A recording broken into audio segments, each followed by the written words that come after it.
We got a lot of clarity this weekend when it comes to the Kyle Tucker situation. Yes, he has not signed yet, but we now know who are the final three teams that will be involved in the sweepstakes for the all-star outfielder, a top 10, 15 player when he's healthy in baseball, Kyle Tucker. The New York Mets, the Los Angeles Dodgers, and the Toronto Blue Jays are all vying for the services of free agent outfield Kyle Tucker. I'm going to show you guys and break down in this video the initial report that we got this weekend from Jim Duquette, former Mets general manager, by the way. Shout out Victor Zambrano. Then I'm going to show you guys the MLB Network with Harold Reynolds and Matt Verskirchen. They discussed which team would fit better for Kyle Tucker. And then I want to get into something Ken Rosenthal had to say, which I found very interesting, regarding the three big sluggers left in free agency and then the five teams that are vying for these sluggers. And it's, spoiler alert, the Mets are in on everybody. They've been on everybody. But, guys, share, like, subscribe to this channel. We are all in on this Mets offseason. Mets have been one of the most active teams in this offseason. Whether you like the direction of where they're going or not, you can't deny that they've been active, and they've been trying to improve the ball club while also shedding a lot of that old core, which I am completely in agreement with David Stearns. So first, let's get into the article that made everybody buzz this past weekend that we got from Jim Duquette, former Mets general manager. If you're unaware, he is the guy that traded Scott Kazmir for Victor Zambrano in the 2004 season. Jim Duquette tweeted this out. A league source confirmed to me that there are three main teams involved in the Tucker negotiation.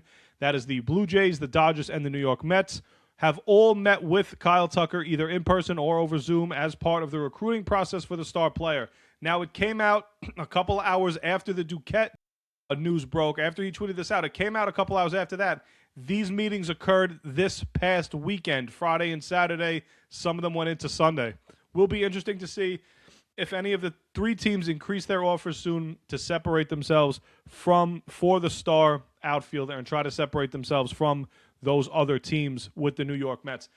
Guys, this is what I've been saying for the past week and a half. David Stearns wants to add talent to this team. He wants to add the talent smartly.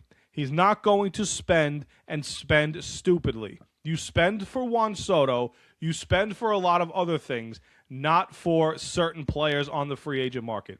I don't know what's going on with Cody Bellinger. I don't know what's going on with Bo Bichette. We saw what happened with Alex Bregman in the Chicago Cubs. Got that 5-year, 175, 70 of that deferred after 5 years.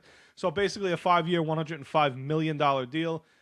The Mets are not in the deferral game when it comes to deferring that much money. They'll defer some money, but not a lot of money. The Mets have just as much a realistic shot as the Dodgers and the Blue Jays into getting, and I'm going to show you the Ken Rosenthal thing a little later about why the Mets have an equal amount of shot as the Toronto Blue Jays or the Los Angeles Dodgers for Kyle Tucker services. So the next thing I wanted to watch was the MLB Network. They were talking about the best fits possible for Kyle Tucker, and they had this to say going over the lineups and going over, who would be the best fit. So we're going to listen to what they had to say.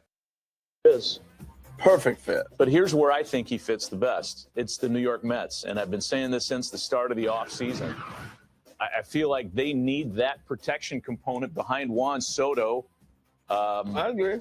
Mark Vientos is going to get every opportunity to play at first base. I think the Mets at this point in time will pay the most money because they have to. Right. They have to.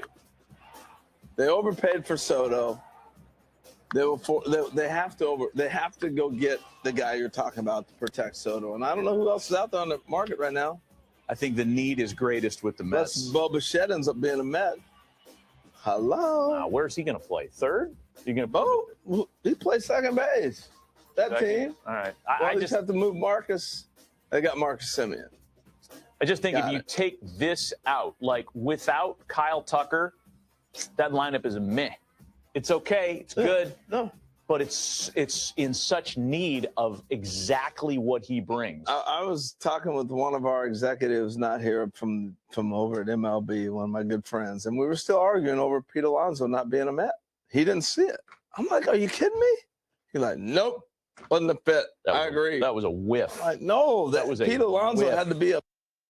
Yeah, that's what we're going to go. We're going to stop. Harold Reynolds sometimes. I don't know if he knew. If you didn't hear him in that clip, by the way, he was also saying how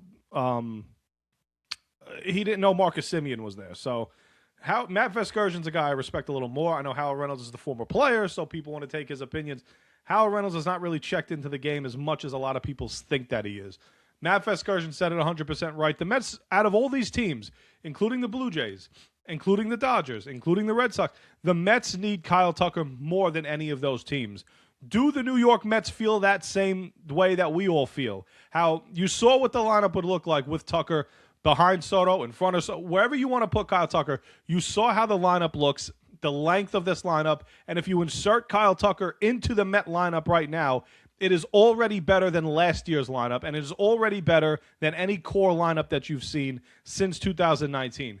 Getting Tucker in the building to play right field, moving Soto over to left field, that will change the dynamic of this Mets offseason, and you will hear a lot of Mets fans change their tune on what the crying and the moaning and the bitching and the all the stuff they've been doing all offseason. They will change their tune very, very quickly if Kyle Tucker's a New York Met. Prediction-wise, where do I think he's going? I don't know. I want him to come to the Mets. I do think they will offer a very strong deal to get him here. I don't think it'll be 6 or 7 or 8 years, maybe like a Toronto Blue Jays would, where they might go all out and give him the 7th or 8th year or maybe even 9. I don't think the Dodgers are going long-term. I think the Mets and the Dodgers will be around the same sort of contract with one another, and I do not think the Dodgers will offer more than the Mets. I think the highest AAV will 100% be the Mets, and I think the difficult decision that Tucker will have to make is, do you want the long-term deal or do you want the shorter-term deal with almost the same amount of money but the higher AAV? The problem is it's a shorter-term deal. The Mets will offer more than the Dodgers. I can promise you that. Short-term and probably by the years as well. It's going to be really interesting with opt-outs. It's going to be interesting with player options, team. It's going to be interesting how they come up with the contract. But I think the Mets will have a very, very strong offer for Kyle Tucker to consider. Let me show you guys what Ken Rosenthal had to say regarding the remaining biggest free agents out there and the predicament that a lot of these teams are going to be in if they don't get one of those guys. This is where it gets really interesting, and I touched on this in my 4 takeaways on the Bregman contract Saturday night. 3 big bats remain: Kyle Tucker, Cody Bellinger, Bo Bichette. More than 3 teams are in the hunt for those big bats. More than 3 big market teams are in the hunt. In fact, I've listed 5. I've got 5 in my head.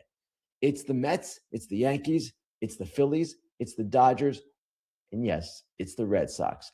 So if you've got 5 teams in the hunt for 3 bats, 2 are going to go get left out.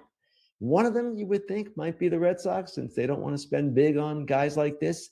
And the other one, well, who knows? And it's interesting because in speaking last week with the Diamondbacks official, this is when they were still mulling the possible trade of Ketel Marte, that official said, you know what? I don't know why these teams in the mix for Marte are not being more aggressive with us, because he foresaw this situation.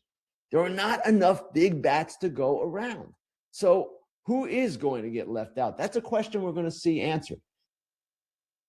So I like, that stuff from Rosenthal is pretty interesting. He hit the nail on the head there when it comes to who's available, who's going to be available, and the big bats just aren't out there right now.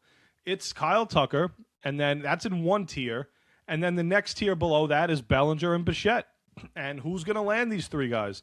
Is there a team that's going to land both? I don't think so. I don't think one of these 5 teams will get 2 of those players. I would be completely shocked if that was the case.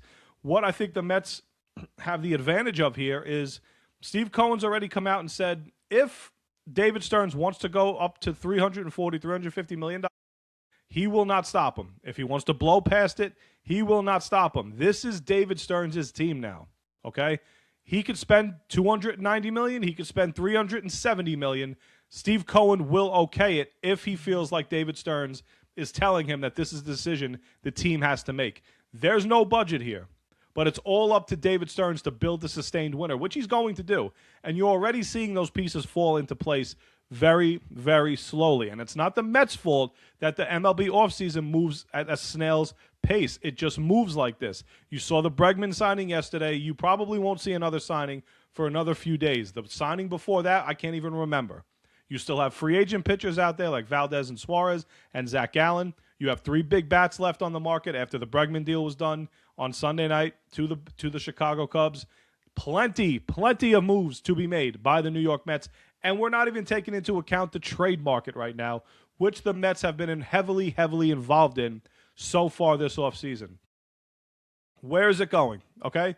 Where's Kyle Tucker signing, guys? Let me know in the comments below where you think Kyle Tucker will wind up. I am going to say it will be the Blue Jays because I just feel that way, but I really hope it's the New York Mets, guys. Thank you for watching. For more Mets content, Instagram, Twitter, TikTok, all that good stuff. Keep you guys updated on the offseason. Thanks for watching.